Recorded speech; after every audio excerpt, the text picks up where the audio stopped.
Welcome, today in front of me Samsung Galaxy M53 and I'll show you how to customize always on display feature on this device. So let's go first into the settings application and then tap here on the lock screen section. After that, here you'll see the AOD section. Tap here. We can here change the showing time on the always on display feature, so we can show it. Tap to show it, show always. We can set a schedule here, the start and the end time, or only to show it for the new notifications. For example, we'll stay with the show always. We can change here the clock style.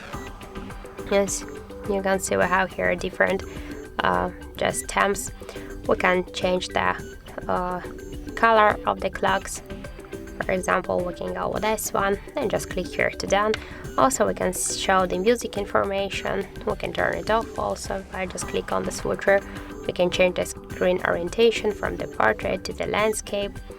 And to activate the auto brightness, by click on the switcher. If you want to turn it off, you can also just change here the level of the brightness manually.